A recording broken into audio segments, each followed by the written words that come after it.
O enigmático Império Russo, em sua forma czarista e depois soviética, se estabeleceu em toda a sua vastidão e complexidade sobre os ombros de um líder inesperado.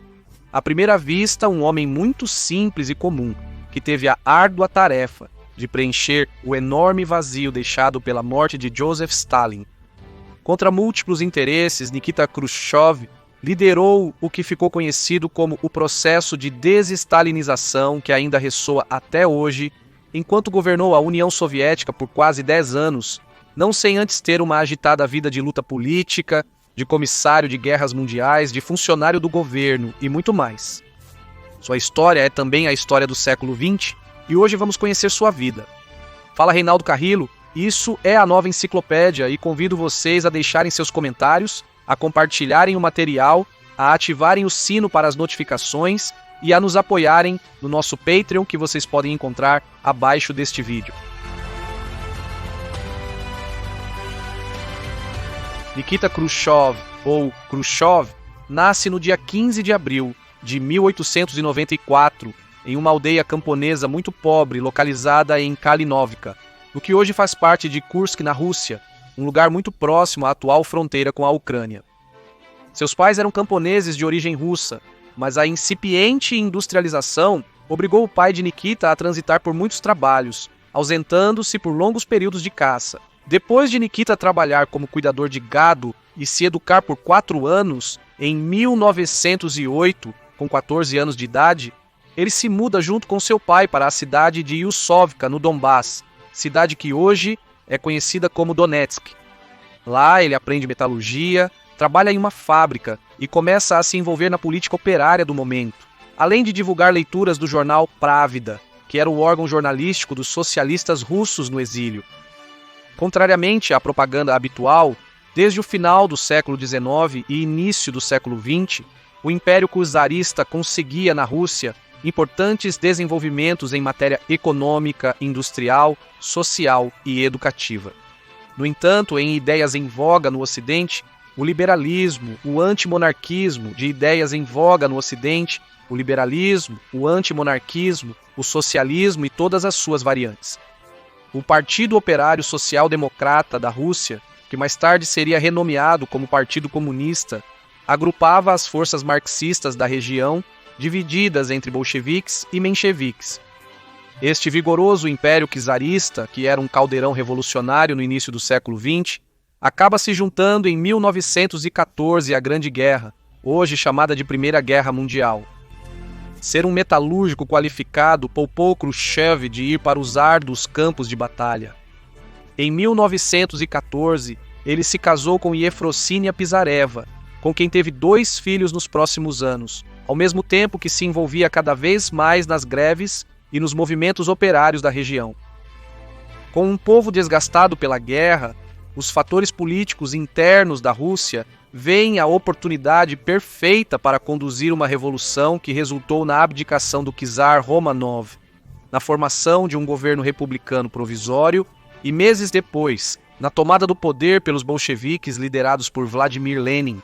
Durante esses meses revolucionários, Khrushchev foi eleito em maio como presidente do Soviet ou Conselho de Trabalhadores de Rudchenkovo, a região mineradora onde estava trabalhando naquela época, mas não foi até o estouro da Guerra Civil Russa, na qual revolucionários bolcheviques enfrentaram monarquistas czaristas, que Khrushchev acabou se unindo ao lado bolchevique entre todos os grupos que estavam em conflito. Khrushchev foi um dos primeiros comissários políticos dos bolcheviques durante a guerra, até que se impuseram vitoriosos em toda a Rússia em 1921. Durante este período, sua esposa foi vítima fatal da esteira de fome e doenças que a guerra deixou. Já convencido do ateísmo bolchevique, Khrushchev não permitiu que o caixão de sua esposa entrasse na igreja local. Após a guerra, Khrushchev retorna às Minas como subdiretor de assuntos políticos, também se dedicando com sucesso a retomar a produção. Eram os tempos da nova política econômica de Lenin, um programa de tímida abertura econômica diante da grave escassez e ociosidade produtiva após a guerra, e com conexões políticas e mostrando bons dotes de liderança e capacidades técnicas, em 1922 Khrushchev é nomeado secretário do Partido Comunista na cidade de Yusufka, que em 1924 teria seu nome mudado para Stalino. Em janeiro de 1924 morria Vladimir Lenin. Stalin assumia o controle do partido, mas não sem resistência de líderes russos judeus como Trotsky e Zinoviev. Começava uma disputa entre a visão do socialismo em um único país de Stalin e a visão do socialismo internacional e da revolução permanente de Trotsky. Khrushchev teve um segundo casamento que durou muito pouco, embora pouco depois conheceu Nina Petrovna, uma ativista do partido com quem viveria o resto de sua vida e teria mais 2 filhos. Para 1925, Khrushchev havia ganhado a total confiança de Lazar Kaganovich, que se consolidou como líder do partido na Ucrânia soviética. Lembremos que desde 1921 se proclama a República Socialista Soviética da Ucrânia, que passa a ser um estado satélite da União Soviética. Sob o patrocínio de Kaganovich, Khrushchev continuou crescendo meteoricamente nas estruturas do partido, que no final era o órgão que controlava tanto o governo quanto o Estado. Para 1928, Khrushchev era o segundo no comando dos assuntos do partido na Ucrânia. Lazar Kaganovich se muda para Moscou agora como colaborador próximo a Stalin e Khrushchev decide segui-lo.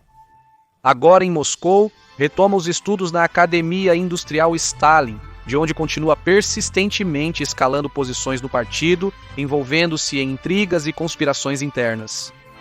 Para 1934, Khrushchev se tornou o líder do partido na seção de Moscou e foi aceito com voz e voto no Comitê Central do partido. Entre 1932 e 1934 foi chamado de Holodomor. No contexto da coletivização foi chamado de Holodomor. No contexto da coletivização das terras ucranianas pelos soviéticos russos, entre 1 milhão e 10 milhões de ucranianos, de acordo com diferentes fontes. Durante esse tempo, Khrushchev estava em Moscou como líder do partido dessa cidade. Enquanto ocupava este cargo, ele foi um persistente supervisor da construção do metrô de Moscou, o projeto de infraestrutura mais ambicioso do momento. Desde 1932, Khrushchev também começa a participar de reuniões pessoais com Stalin e aos poucos vão construindo uma relação muito boa. Para os últimos anos da década de 30, é levado adiante o processo que setores da historiografia chamaram de a Grande Purga, na qual foram presos, perseguidos, exilados ou neutralizados um grande número de membros do Partido Comunista e das Forças Armadas. Khrushchev, desde o início, apoiou de forma decidida a operação e acusava os perseguidos por Stalin de serem uma gangue de trotskistas e zinovievistas que se opunham ao socialismo nacional stalinista. Muitos dos colegas, conhecidos e amigos de Khrushchev foram vítimas desta política de purga, como ele mesmo reconhece em suas memórias. Por exemplo, na direção do partido para a cidade de Moscou, havia 38 altos funcionários, dos quais 35 foram totalmente execrados das estruturas de poder. Para 1937, Khrushchev é nomeado como líder do Partido Comunista na Ucrânia Soviética e com seu 939, Khrushchev já era membro de pleno direito no 39. Khrushchev já era membro de pleno direito no Politburo do partido. Nesse mesmo ano, em acordo mútuo, alemães e russos decidem invadir a Polônia com o argumento de recuperar territórios que anteriormente pertenciam à Alemanha e à Rússia. Por uma multidão de razões, isso resultaria pouco depois em uma ampla guerra em diferentes partes do mundo, chamada Segunda Guerra Mundial pelos ocidentais e Grande Guerra Patriótica pelos russos. Khrushchev acompanhou as tropas de Stalin durante a ocupação da Polônia. Muitos dos que viviam na zona invadida pelos soviéticos, que hoje é a parte oriental da Polônia, eram pessoas russo-ucranianas que inicialmente receberam a medida com regozijo. Khrushchev encarregou-se de manobrar politicamente para que as províncias polonesas ocupadas votassem a favor de anexar-se à União Soviética, o que se concretiza formalmente no 1º de novembro de 1939. Para 1941, Inglaterra e França estavam diretamente envolvidas na guerra contra o Reich alemão e contra sua aliada Itália. Espanha apoiava secretamente ambos os lados, sob o olhar atento dos Estados Unidos da América. A Rússia de Stalin via uma Europa ocidental frágil e debilitada, com as condições para continuar o avanço soviético além da Polônia. Alemães registram supostos movimentos atípicos de tropas soviéticas rumo às fronteiras da Alemanha. Por razões sobre as quais historiadores têm diferentes versões, a Alemanha decide lançar a famosa Operação Barbarossa em junho de 1941, com mais de 3 milhões de soldados das potências do eixo penetrando e ocupando Bielorrússia, os países bálticos e parte da Rússia e Ucrânia. Quando as tropas nacional-socialistas alemãs cruzam as fronteiras do poderoso Império Russo, com apoio da Divisão Azul Espanhola, do Exército Italiano e dezenas de milhares de voluntários da Europa, Khrushchev estava em Kiev, a capital da Ucrânia, e é imediatamente nomeado como comissário político das tropas soviéticas na frente ucraniana. Lá, ele trabalha como intermediário entre os comandantes militares em batalha e os chefes políticos em Moscou. Leais à ordem de Stalin de não se retirar da capital da Ucrânia, centenas de milhares morreram defendendo Kiev e mais de 500 mil soviéticos foram feitos prisioneiros. Após outra derrota, tentando uma contraofensiva na zona ucraniana de Kharkov, Khrushchev foi perdoado e enviado novamente como comissário político para Stalingrado, que estava sofrendo um duro cerco pelos alemães. Embora lá ele não tenha desempenhado um papel significativo na famosa defesa da cidade, nem na subsequente contraofensiva que já havia sido planejada anteriormente pelo general Georgy Zhukov.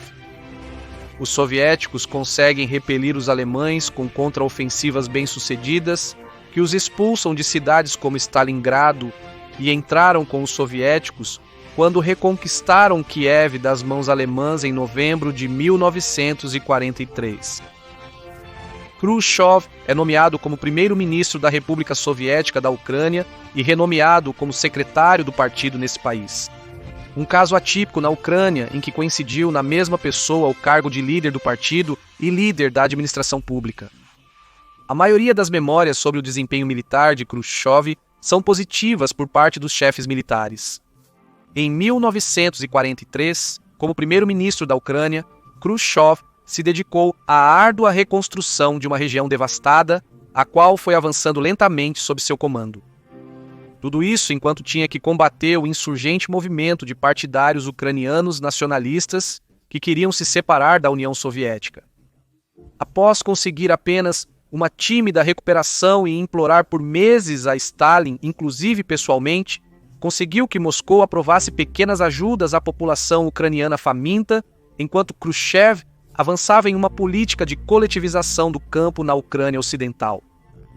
Em 1949, Nikita deixa como primeiro-ministro da Ucrânia um de seus protegidos e volta a Moscou, depois de ter governado a Ucrânia por quase 8 anos com interrupções.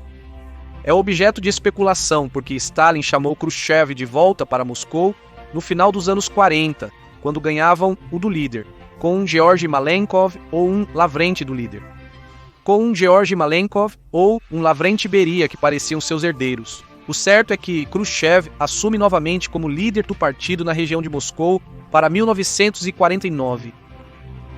Um Stalin bastante avançado em idade havia substituído as reuniões do partido por jantares noturnos com seu círculo político íntimo, que às vezes duravam até o amanhecer em meio a bebidas, misturando discussões sobre assuntos de autogoverno com lazer e entretenimento, como a vez em que Stalin pediu a um Khrushchev de 60 anos que dançasse uma dança tradicional ucraniana na frente de todos. Mas muitos viam a morte do líder supremo se aproximando, alguns ansiosos por ela. Assim, após um derrame cerebral em 1º de março, Stalin morreria, 4 dias depois, em 5 de março.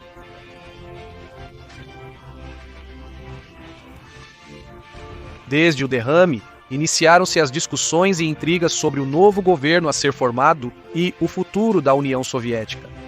Um governo provisório é formado em que Georgy Malenkov era o presidente do Conselho de Ministros e Lavrenti Beria ficava como segundo no comando ao ter o controle dos órgãos de segurança, enquanto Khrushchev ficava relegado a tarefas do Comitê Central do partido, mas o jogo de xadrez estava apenas começando nesta nova configuração de poder, compartilhado sem um líder claro. Beria inicia uma série de reformas que apontam para uma maior abertura política, mas são rejeitadas por Khrushchev e Malenkov, que as apontam como anticomunistas e começam a haver uma conspiração de Beria contra eles. Após extenso planejamento militar e político de Khrushchev, Beria é preso em junho do mesmo ano, 1953. 4 meses depois, Beria seria o último alto líder soviético executado após um conflito de poder. Em setembro, Khrushchev consegue uma vitória ao ser eleito como primeiro secretário do partido, enquanto a administração estatal continuava nas mãos de Malenkov e a disputa continuava. Finalmente, para 1955, quando já sopravam os ares da desestalinização, foram usadas provas de que Malenkov foi cúmplice na política repressora de Stalin contra os mesmos altos funcionários soviéticos. E com este pretexto, o Comitê Central o destitui como presidente do Conselho de Ministros e nomeia Nikolai Bulganin, um aliado de Khrushchev, neste cargo. Mesmo não sendo o principal magistrado do Estado, Khrushchev se consolidou como o líder supremo do estamento soviético. Mas no final de 1955, milhares de prisioneiros políticos já haviam sido libertados e seus testemunhos alimentaram a crescente onda política que buscava culpar Stalin por todos os excessos soviéticos do passado. Para Khrushchev, purificar a imagem do partido da violência stalinista era chave para recuperar a simpatia da população. Isso levou a que, no 20 do Congresso do Partido, em fevereiro de 1956, Khrushchev proferisse o famoso discurso secreto numa sessão fechada de quase 4 horas, onde criticou duramente vários aspectos da política de Stalin. Mas de secreto, o discurso teve pouco. Em semanas, cópias inteiras já circulavam pelo mundo todo. O discurso teve reações variadas, desde protestos a favor da memória de Stalin até revoltas contra o stalinismo, como na Polônia e Hungria em 1956. No caso da Hungria, quando esse país anuncia que abandonaria o Pacto de Varsóvia, Khrushchev envia tropas soviéticas para esmagar a revolta, com mais de 4.000 mortos. Outro efeito do discurso secreto foi a consolidação de uma camarilha de jovens oficiais soviéticos que buscavam mais modernização e abertura, entre os quais estava um jovem chamado Mikhail Gorbachev. Mas ao mesmo tempo iniciava a famosa política do degelo ou de desestalinização, da qual já vamos falar. Quando Khrushchev intensifica sua proposta de centralizar a economia e reduzir o papel do Estado na indústria, Malenkov, Molotov e Kaganovich e outros stalinistas aceleram conspirações contra ele. Mas Khrushchev, que tinha a lealdade da maioria dos chefes do partido e do ministro da Defesa, Georgy Zhukov, conseguiu neutralizá-los e em julho de 1957 são expulsos os principais stalinistas do Comitê Central e do Presídium Soviético.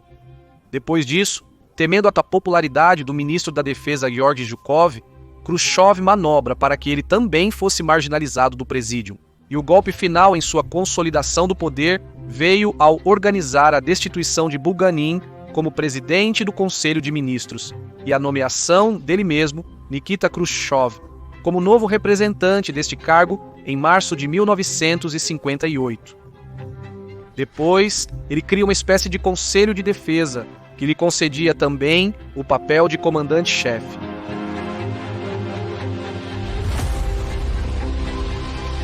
Já consolidado no poder, Khrushchev iniciou uma nova política após quase 40 anos de leninismo e stalinismo, que foi chamada de degelo de Khrushchev ou política de desestalinização.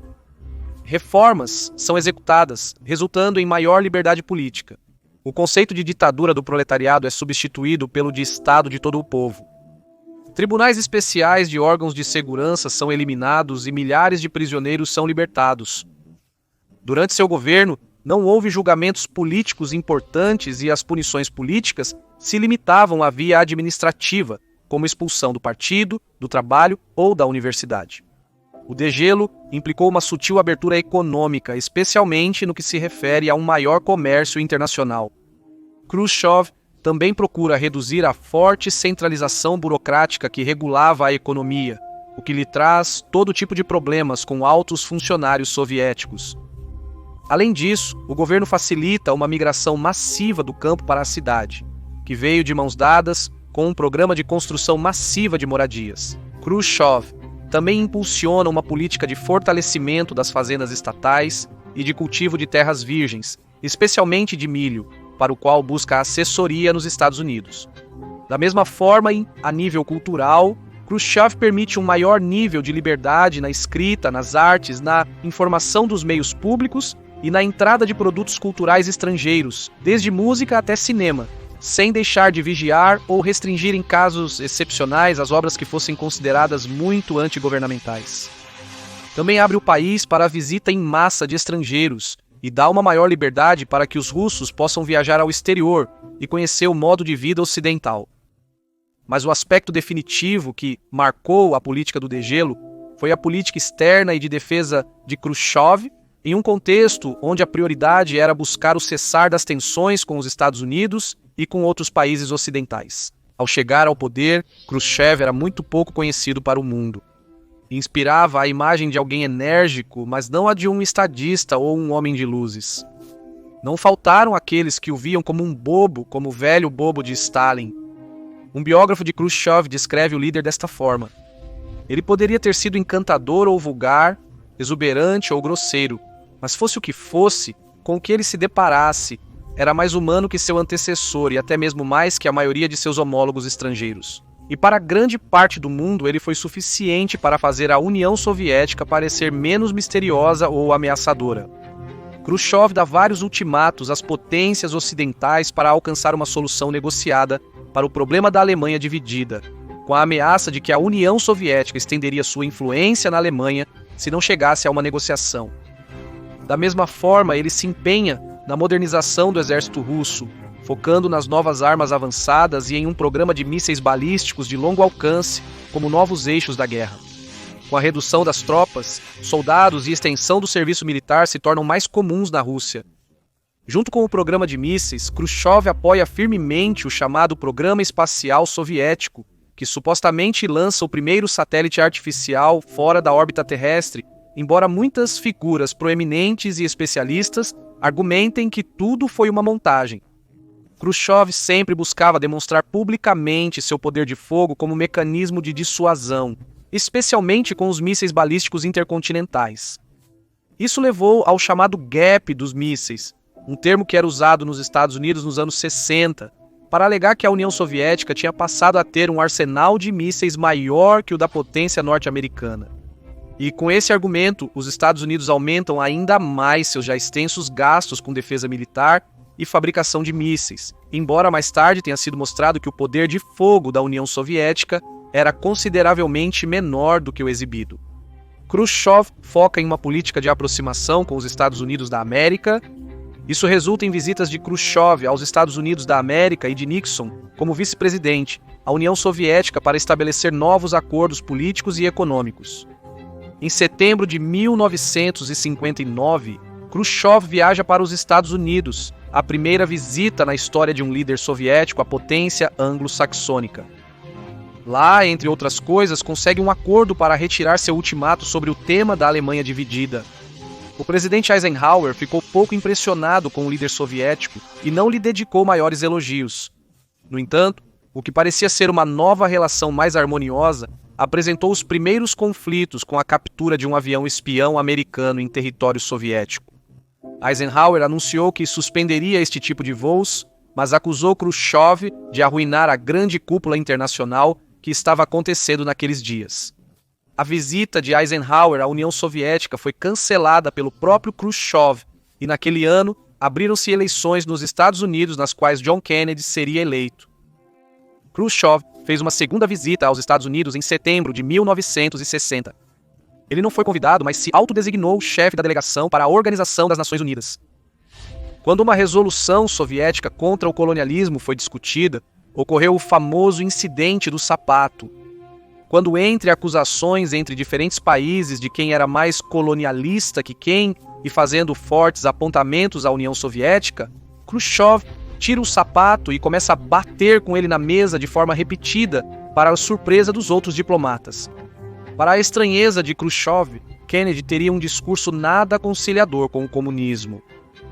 Em abril de 1961, Khrushchev consegue uma vitória propagandista com o primeiro suposto voo espacial tripulado lançado pela Rússia, ao mesmo tempo que Kennedy ficava muito mal perante o mundo pelo fracasso da invasão a Cuba, por exilados cubanos conhecida como Baía dos Porcos, a qual foi traída na última hora pela Agência Central de Inteligência e elementos americanos.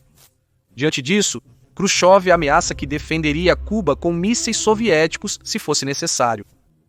Com o aumento das tensões entre o leste e o oeste, Khrushchev autoriza em 1961 o líder da Alemanha socialista a construir o que seria conhecido como o Muro de Berlim. Essas tensões atingiram seu ponto máximo com a renomada crise dos mísseis em Cuba, em outubro de 1962. Os soviéticos haviam convencido Castro a instalar mísseis de alta potência em Cuba, considerando também que os Estados Unidos tinham numerosas bases de mísseis perto da União Soviética. Pouco depois, Kennedy foi informado que os aviões espiões americanos sobre Cuba haviam detectado este armamento que estava apenas a 140 quilômetros das costas americanas. No dia 22 de outubro, Kennedy se dirige à nação, alertando do grave perigo que isso supostamente significava e anunciando um bloqueio militar a Cuba. Iniciava assim um embate diplomático e militar em que os soviéticos temiam que os norte-americanos invadissem a ilha caribenha.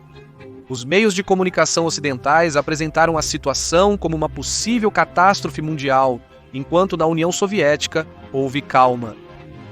Khrushchev propõe aos Estados Unidos retirar os mísseis de Cuba em troca do compromisso dos Estados Unidos de não invadir Cuba e de retirar os mísseis americanos na Turquia que apontavam diretamente para a Rússia. Os Estados Unidos aceitam, embora o acordo sobre os mísseis americanos na Turquia não tenha sido tornado público até pouco antes da morte de Khrushchev. Por isso, a negociação foi publicamente vista como uma vitória americana que diminuiu a popularidade de Khrushchev. Mas além de tudo isso, a partir deste momento de máxima tensão, começam a melhorar gradualmente as relações entre ambas as potências. Outro aspecto chave desta era foi o referente ao grande continente asiático. Assim que Khrushchev assume o poder, aumenta a ajuda da União Soviética à China, especialmente com dinheiro e como assessores em seu processo de industrialização, no que alguns descreveram como a maior transferência de tecnologia da história. Mas, eventualmente, Mao Zedong se opõe à semi-abertura de Khrushchev e ao seu acercamento ao Ocidente, vendendo a China como a verdadeira comunista e criticando a desestalinização. Por isso, as relações começaram a se deteriorar até que a União Soviética retira seus assessores da China e boa parte de sua ajuda econômica.